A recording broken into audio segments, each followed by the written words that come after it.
Hello and welcome to the Sciences and Technology series. My name is Ray Doyle, and this segment will be about the differences between chemistry labs and biology labs.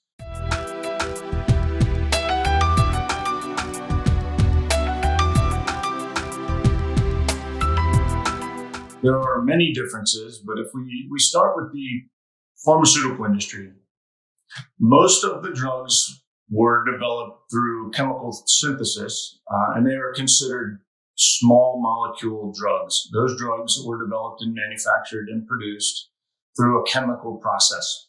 Most of those drugs are the ones on the market today. The largest part of the market today in the pharmaceutical industry is the biologics industry, and that has to do with vaccines and proteins and cell therapies and gene therapies. And all of those types of systems are done through the synthesis and manipulation of living organisms or biologics. So there's a big difference in that. And then you get into the idea of products and things we all use every day. And you think about chemistry products like paints and polymers and cleaners. All of those are chemistry based. All of those are researched and developed in R&D labs and produced by those chemical manufacturers. In biological labs, materials are being made, they're being produced, there's fabrics that are produced through biologics and natural materials. There's food science that is being developed through the biotechnologies to create synthetic eggs, synthetic meats, synthetic milks. But when you start getting into the differences between the buildings themselves, the envelope's very similar. The supply and exhaust systems are similar. What's very different is the ranges of applications that can be applied to a building type. So I'm going to start with the chemistry side. And in general, any room that has a chemical fume hood needs to be 100% exhausted. So you end up with a makeup air system and an exhaust system to exhaust the chemicals that are used in the lab or used in the fume hoods.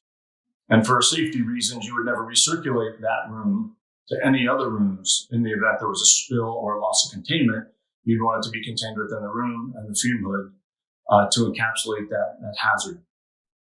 In the world of biology, the buildings are a little more diverse in their type and how they get created because you have to follow the standards of the CDC and NIH, and those documents define biosafety levels, biosafety level 1, biosafety level 2, biosafety level 3, and biosafety level 4.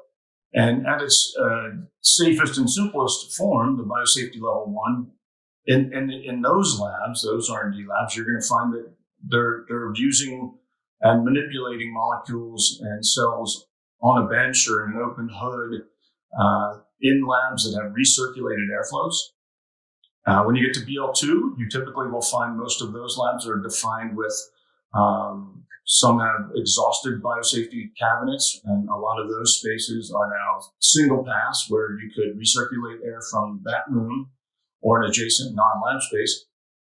And then when you get to BL3, you're looking at 100% outside air, single pass with exhausted HEPA filters and many options under those criteria and those standards, but in general, when you get to BO4, it's a very tight, very rigorous system, and that's a topic for another discussion.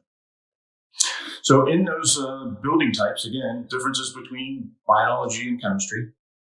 In chemistry, you're going to find yourself with a lot more piped gases, a lot more flammable gases, a lot more gases that are used for equipment.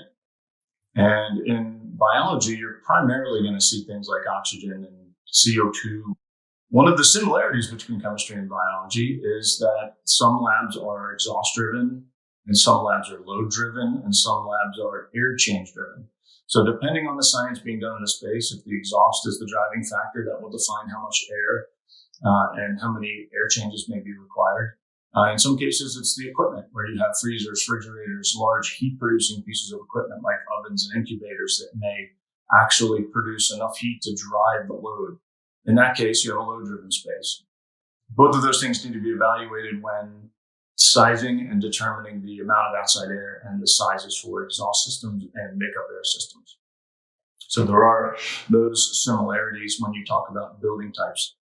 The plumbing systems are very different in that in a chemistry lab, you're really looking at trying to neutralize pH. You are either going to take that chemical, the processed chemical that is as a result of a reaction, you're either going to store that and take it off-site and have it deconned off-site, or you're going to pour that down the drain, have it neutralized at a passive neutralization system. Or in a third case in chemistry, you would have an active neutralization system where all that waste would go into a central tank, and then it would be treated by batch by neutralizing the acid or the base to make sure you have a neutral condition or at least a code-compliant condition before passing it on down the drain.